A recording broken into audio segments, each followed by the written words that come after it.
और चलिए इस वक्त आपको सबसे पहले लिए चलते हैं दिल्ली, जहां पर एमएसएमई को लेकर के बिहार को भी उद्योग के क्षेत्र में दूसरा स्थान और इस पुरस्कार से आज बिहार को भी सम्मानित किया जाएगा। ये तस्वीरें आपके सामने सीधी दिल्ली से, जहां एमएसएमई के क्षेत्र में कुशलता मध्यम उद्योग श्रेणी के पहले स्थान के राष्ट्रीय पुरस्कार विजेता हैं श्री वरुण कुमार जैन।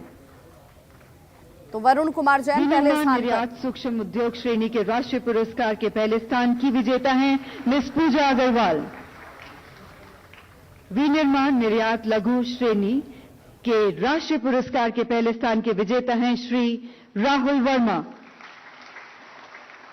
अगली श्रेणी सेवा क्षेत्र उद्यमिता के तहत सूक्ष्म सीमा उद्योग के राष्ट्रीय पुरस्कार के पहले स्थान की विजेता हैं डॉक्टर अनीता लुनिया। इसी श्रेणी में दूसरे स्थान पर हैं डॉक्टर प्रेम प्रकाश मित्तल और तीसरे स्थान पर हैं श्री सिबाव्रता राउत एवं मिस कौसर आरा।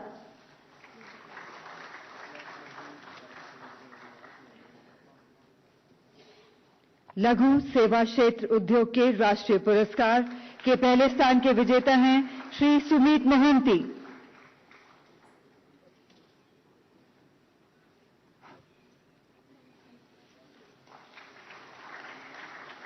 लघु सेवा क्षेत्र उद्योग के राष्ट्रीय पुरस्कार के दूसरे स्थान के विजेता हैं श्री सी रामनैया। मध्यम सेवा क्षेत्र उद्योग के राष्ट्रीय पुरस्कार के पहले स्थान के विजेता हैं डॉक्टर समीर त्रिपाठी। सूक्ष्म सेवा क्षेत्र निर्यात उद्योग के राष्ट्रीय पुरस्कार के पहले स्थान के विजेता हैं श्री अतानु सरकार। लघु सेवा क्षेत्र निर्यात उद्योग के राष्ट्रीय पुरस्कार के पहले स्थान के विजेता हैं श्री एनसी शशिधर।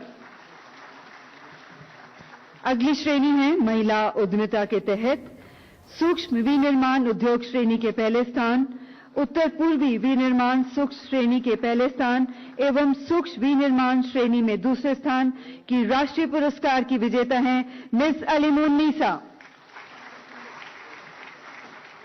लघु विनिर्माण उद्योग के राष्ट्रीय पुरस्कार के पहले स्थान की विजेता हैं श्रीमती नीता शर्मा।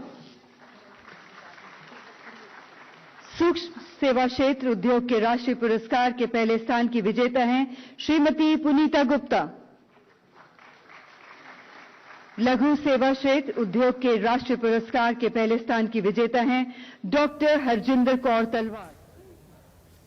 तो एमएसएमई अवार्ड 2022, जिसकी तस्वीरें आप इस वक्त देख रहे हैं, दिल्ली में इस कार्यक्रम का आयोजन और सम्मान दिया जाता हुआ प्रधानमंत्री नरेंद्र मोदी की तरफ से, जिसमें बिहार को दूसरा स्थान और दूसरे स्थान पर बिहार को विकास के नए आयाम गढ़ने के लिए एमएसएमई सेक्टर में प्रोत्साहन और विकास के लिए ये अवार्ड बिहार को दिया जा रहा है। और अब से कुछ वक्त में बिहार को ये सम्मान हासिल होगा, लेकिन अपने आप में इस सम्मान के लिए दूसरे स्थान पर चयन होना बिहार के बढ़ते कदम को दर्शाता है और इस दिशा में बिहार लगातार प्रगति कर रहा है, जिसका जिक्र खुद उद्योग मंत्री शहनवाज हुसैन ने भी कहा कि देखिए बिहार इस दिशा में अब तेजी से आगे बढ़ेगा और रोजगार के साधन युवाओं को उपलब्ध कराए जा रहे हैं और आगे भी बहुत सारी ऐसी उपलब्धियां जो हैं बिहार के हिस्से आने वाली हैं। और चलिए अब रुक करते हैं बिहार में। इस वक्त बाढ़ ने जिस तरीके से तस्वीर बदल दी है, ये तस्वीरें लोगों को परेशान भी कर रही हैं और इन इलाकों में रहने वाले लोगों की परेशानी बढ़ चुकी है। 5 तस्वीरें हम आपको दिखाने जा रहे हैं और इन 5 तस्वीरों के जरिए आप इस वक्त बाढ़ के हालात को समझ सकते हैं। ये तस्वीर है कटिहार की, किशनगंज की, सीतामढ़ी, पूर्णिया और बगहा, जहां पर एक बार फिर से नदियों का जलस्तर बढ़ने के बाद पलायन करने को मजबूर इन इलाकों के निचले हिस्सों में रहने वाले लोगों के लिए सबसे बड़ी परेशानी, खुद अपने हाथों से अपना आशियाना तोड़ते हुए लोग नजर आ रहे हैं। बाढ़ पूर्व जिन तैयारियों का दावा किया जा रहा था, वो तैयारियां यहां पर नाकाफी साबित हो गई। जिन व्यवस्थाओं की बात कही गई थी, वो व्यवस्थाएं खुद इस बाढ़ में बह चुकी हैं। बगहा की ये तस्वीर देखिए, जहां पर फ्लड फाइटिंग का काम तो जरूर किया गया, लेकिन ये फ्लड फाइटिंग का काम यहां पर बाढ़ को रोक नहीं पाया। इलाके में हर तरफ अब जहां तक आपकी नजर जाएगी पानी ही पानी नजर आएगा। पूर्णिया में भी कमोबेश वही हालात है। किशनगंज में अब ग्रामीण क्षेत्रों में आवागमन को लेकर जिन सड़कों का निर्माण किया गया था वो सड़कें भी अब पानी में डूब चुकी हैं। आवाजाही की परेशानी लोगों के सामने इस वक्त, और कटिहार में लोग खुद ही अपने हाथों से अपने मकानों को, घरों को तोड़ते हुए और सुरक्षित स्थानों पर पलायन करने को मजबूर हैं।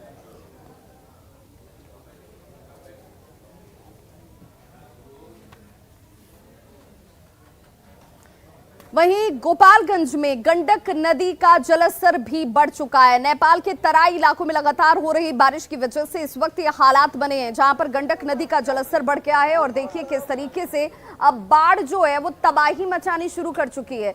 अब इन इलाकों में आपदा प्रबंधन विभाग की तरफ से, जल संसाधन विभाग की तरफ से लोगों को सुरक्षित स्थानों पर जाने के लिए निर्देश दे दिए गए हैं। गंडक ने अपना रौद्र रूप दिखाना शुरू कर दिया है।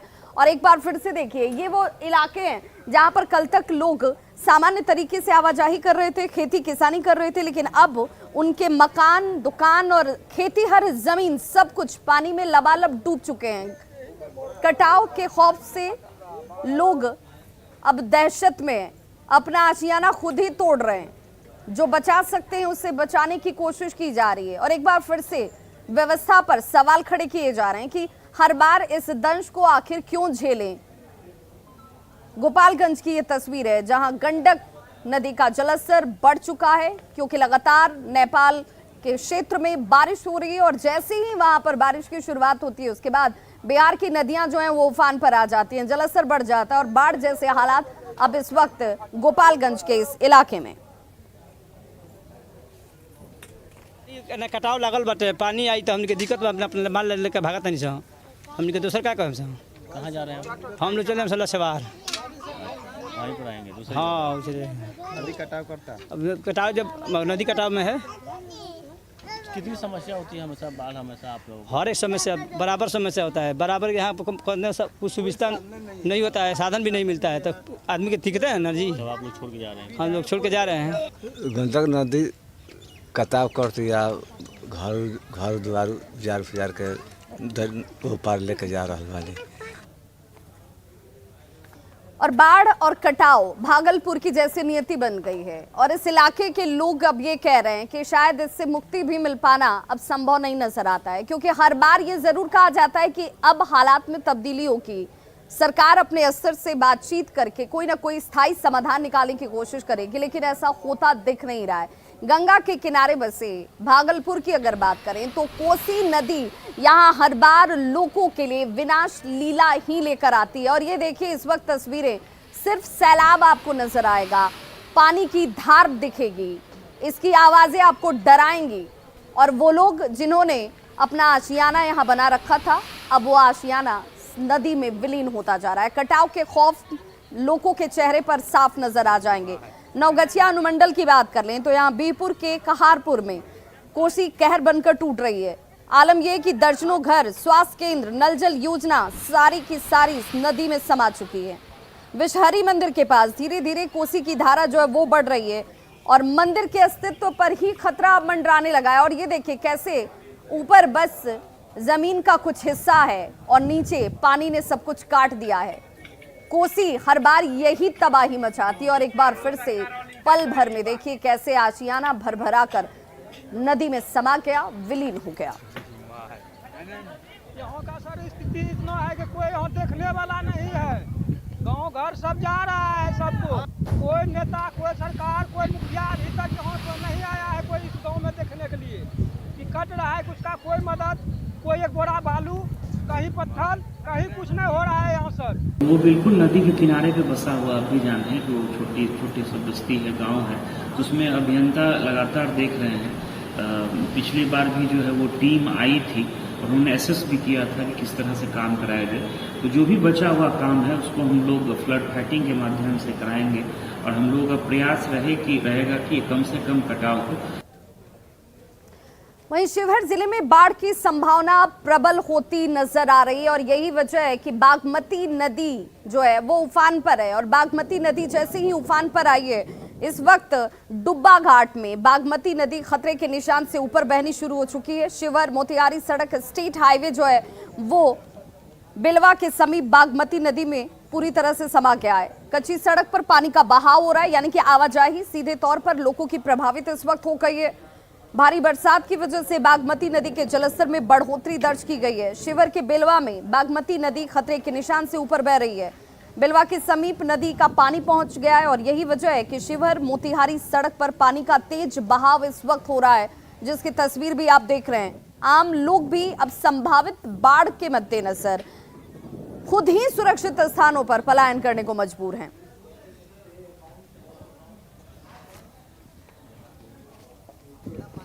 जो इससे चौवन है उसके ऊपर से पानी लगातार बह रही है, जिससे लोगों का आवागमन अभी बंद है। नरकटिया पर खतरा है क्या? जी बिल्कुल, जब भी पानी आती है तो खतरा होता है। अभी तो फिलहाल और ज़्यादा है, वहाँ से पानी जो है लगातार नदी से ऊपर होकर उसके तरफ नरकटिया की तरफ बहाव हो रहा है। और बाढ़ के रेड जोन कहे जाने वाले अगर कटिहार जिले की तस्वीर आप देखेंगे तो आपको महसूस होगा कि यहाँ पिछली तबाही के निशान अब भी बाकी हैं और एक बार फिर से बाढ़ ने जैसे यहाँ के लोगों को परेशान कर दिया है। यहाँ पर 6 स्कूल जहाँ पर बच्चे पढ़ाई का काम कर रहे थे, पठन पाठन का काम करते थे, वो स्कूल नदी में खत्म हो चुके हैं, विलीन हो चुके हैं। सीधे तौर पर यहाँ पर बच्चों की शिक्षा पर इसका असर पड़ रहा है। 6 से ज्यादा स्कूल जल समाधि ले चुके हैं। अहमदाबाद प्रखंड के मध्य विद्यालय झब्बू टोला पर एक बार फिर से संकट मंडरा रहा है, यानी कि एक बार फिर से ये स्कूल भी संकट के दायरे में है। स्कूल का एक बड़ा हिस्सा पहले ही नदी में विलीन हो चुका है। अब स्कूल के बचे कुचे हिस्से भी किसी भी वक्त किसी भी क्षण नदी में समा जाएंगे।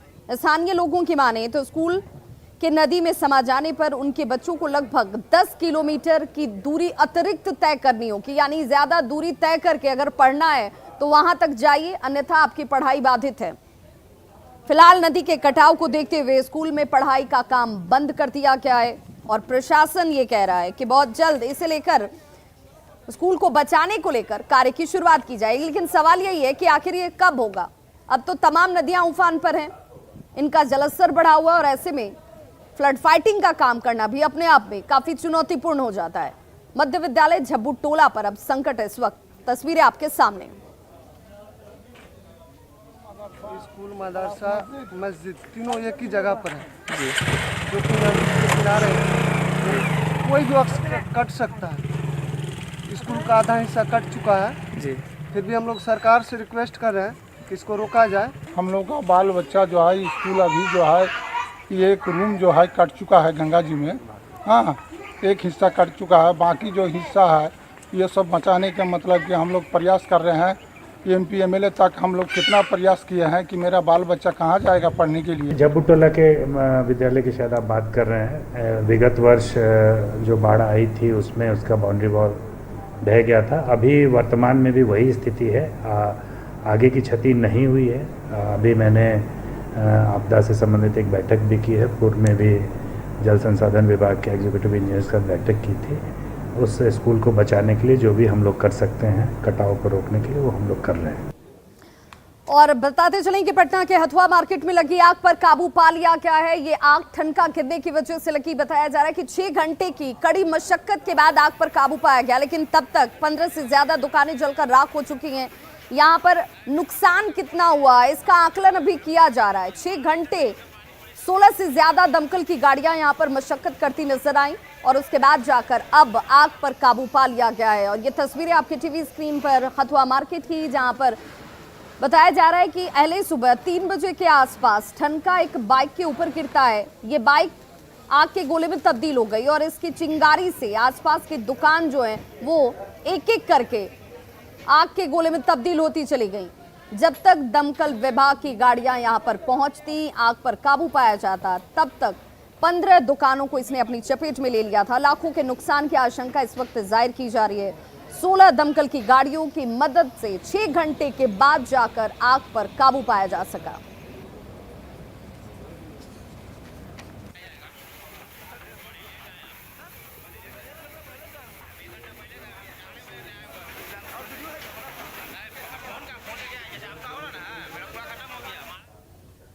अगली खबर सहरसा से, जहां पर जमीन के विवाद को लेकर 2 पक्षों के लोग आपस में ही उलझ जाते हैं।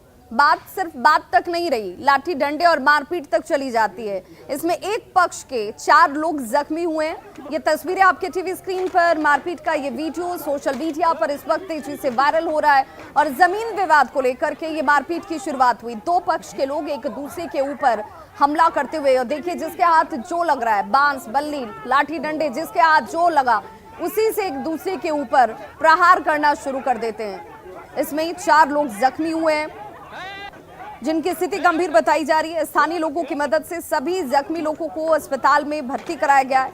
इलाज के दौरान चिकित्सक ने नाजुक स्थिति को देखते हुए 2 जख्मी लोगों को सहरसा रेफर कर दिया और फिलहाल पुलिस अपनी तरफ से कार्रवाई में जुटी हुई है।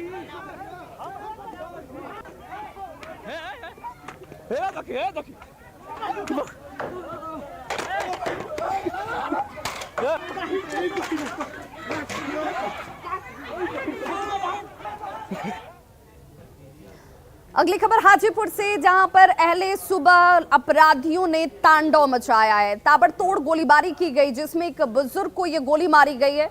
यह खबर कानून व्यवस्था को सीधे तौर पर सवालों के दायरे में लाकर खड़ी कर देती है। हाजीपुर से यह खबर है जहां पर एक बुजुर्ग को गोली मार दी गई। गंभीर रूप से घायल बुजुर्ग को आनन फानन में सदर अस्पताल ले जाया गया, जहां से बेहतर इलाज के लिए उन्हें पीएमसीएच रेफर किया गया है। घटना सदर थाना क्षेत्र के वाजिदपुर की है। घायल व्यक्ति कोलकाता में रहकर गाड़ी चलाने का काम करता है। 6 जून को ही वो घर वापस लौटा था। घटना की सूचना मिलने के बाद फिलहाल सदर अस्पताल पुलिस पहुंची हुई है और मामले की तहकीकात में जुट गई है। हम सो के उठे, बाथरूम गए, बाथरूम से आके मेन गेट खोले हैं।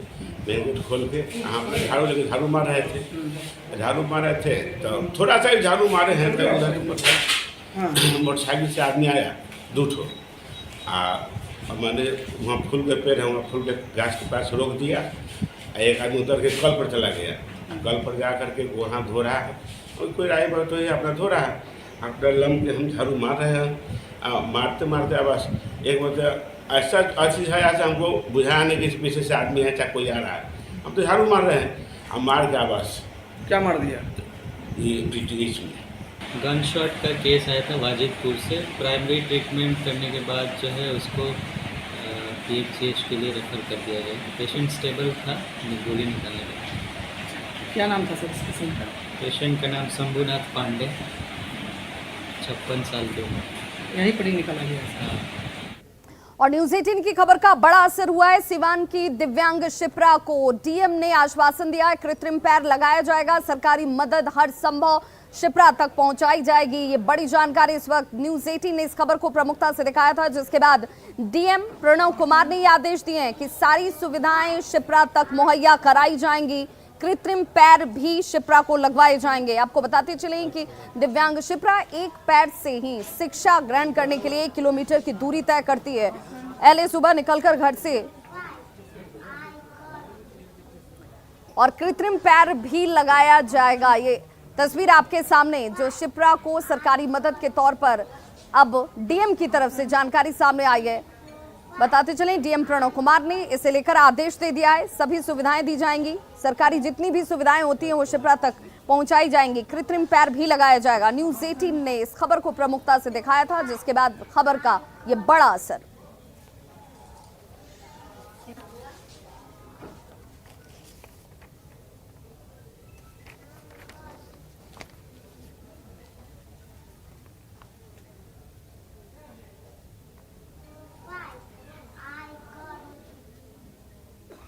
अगली खबर रोहतास से, जहां के डेयरी ऑन सोन में फ्रेट कॉरिडोर का वीडियो जो कि खुद रेलवे ने जारी किया है, वो अपने आप में ऐतिहासिक भी है और अनोखा भी है। यहां पर इस फ्रेट कॉरिडोर के बन जाने के बाद अब बेहद सुविधा जो है वो लोगों को हासिल होने वाली। और ये जरा वीडियो भी आप देखिए। ईस्टर्न डेडिकेटेड फ्रेट कॉरिडोर का ये रेल ब्रिज पर पिछले दिनों पहली बार एक साथ 5 फ्रेट ट्रेनों का परिचालन हुआ था, जिसका वीडियो रेलवे ने अपने ट्विटर हैंडल से मंगलवार को ट्वीट किया है। अब ये एरियल वीडियो वायरल हो रहा है।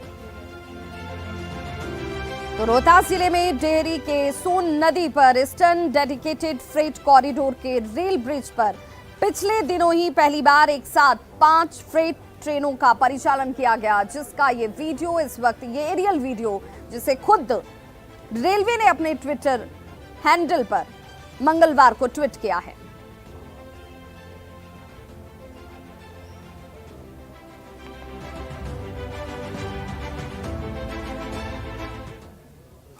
और अगली खबर उन तमाम रूढ़िवादी लोगों के लिए जो बहू को बेटी नहीं मानते हैं।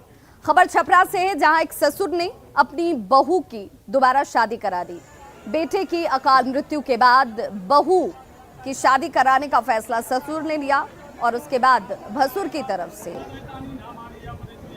कन्यादान किया जाता है, भाई का फर्ज निभाया जाता है। ये तस्वीरें आपके सामने हैं, जहां पर ससुर ने कहा कि बेटी के समान ही है बहू और उसके सामने पूरी जिंदगी पड़ी है, इसीलिए उसके जीवन को ध्यान में रखते हुए ये फैसला लिया गया, दोबारा शादी कराई गई। ससुर ने अपनी विधवा बहू को स्वयं अपने हाथों से सोनपुर के हरिहरनाथ मंदिर में विवाह कराकर समाज में एक नया मिसाल कायम किया। वहीं उसके भसुर ने भाई का रिश्ता निभाया। ससुराल के उठाए गए इस कदम की हर तरफ लोग सराहना कर रहे हैं। भगवान तो कैसा कि दुर्घटना किसी के साथ ना करे, लेकिन अगर ऐसा कभी होता है तो जिस तरह से आप लोग अपनी बच्ची की खुशी चाहते हैं कि हमारी बच्ची हर तरह से खुश रहे, तो वो भी बहू जो आपके घर में आई हो वो भी आपकी बेटी ही है। जिस तरह से सुरेंद्र प्रसाद शाह जी ने ऐसा किया है, मैं हर बाप से हर ससुर से यही कहूँगा कि ऐसा दुर्भाग्यवश घटना हो तो कृपया ऐसा ही मिसाल आप भी बने। और खबर कोडरमा से, जहां पर बॉयलर में खराबी आने के बाद बिजली संकट उत्पन्न हो गया है। हालांकि कहा जा रहा है कि बहुत जल्द इसे दुरुस्त कर लिया जाएगा, लेकिन इस बिजली संकट के खड़े होने से लोगों की परेशानी जरूर इस वक्त बढ़ गई है। आपके सामने ये तस्वीरें झारखंड के कोडरमा की हैं, जहां पर बॉयलर में खराबी आ गई, पावर स्टेशन में बिजली उत्पादन में कमी आ गई है। 24 घंटे में उत्पादन को सामान्य होने की संभावना जाहिर की जा रही है। खराबी के बावजूद डीवीसी का ये दावा है कि मैथन CLD को पर्याप्त बिजली दी जा रही है। डीवीसी कमांड एरिया वाले 7 जिले, जिसमें कि कोडरमा, बोकारो, रामगढ़, हजारीबाग, चतरा और गिरिडीह के साथ धनबाद के लोग इस वक्त परेशान हैं, लेकिन इस हालात को सामान्य करने का दावा किया जा रहा है। 48 घंटों से गहराई बिजली संकट के बाद इस वक्त हम मौजूद हैं कोडरमा थर्मल पावर प्लांट के प्रशासनिक भवन के पास, जहां हमारी बात यहां के डीवीसी सूत्रों से हुई है और उन्होंने जानकारी दी है कि KTPS के 2 बॉयलर में से एक बॉयलर फिलहाल लीकेज या किसी खराबी के कारण से बंद है। हालांकि उन्होंने इस बात को भी स्पष्ट किया है कि अगले 24 घंटे के भीतर इस पूरे प्रोडक्शन को फिर से सुचारू कर लिया जाएगा। वहीं इन्होंने बताया है कि डीवीसी का इस पूरे बिजली संकट से कोई लेना देना नहीं है। उनके द्वारा प्रोडक्शन भरपूर मात्रा में मैथन CLD को कराया जा रहा है, जहां से सप्लाई भी हजारीबाग GOMD को दी जा रही है। अब बिजली संकट की जो गहराई है, सूत्रों के हवाले से ये बात सामने आ रही है कि बिजली वितरण झारखंड की JSEB के द्वारा की जाती है और वही फैसला लेते हैं कि किन क्षेत्रों में कितनी बिजली दी जाए। रितेश लोहानी, न्यूज़ 18, कोडरमा। तो लोग परेशान हैं, लेकिन अधिकारी हैं जो कहते हैं कि परेशानी इतनी नहीं है जितनी लोगों की तरफ से महसूस की जा रही है। बहुत जल्द स्थिति को सामान्य कर लिया जाएगा। न्यूज़ 18 बिहार झारखंड पर खबरों का सिलसिला लगातार जारी है। आप देखते रहिए न्यूज़ 18 बिहार झारखंड, या खबरों का सिलसिला कभी नहीं थमता।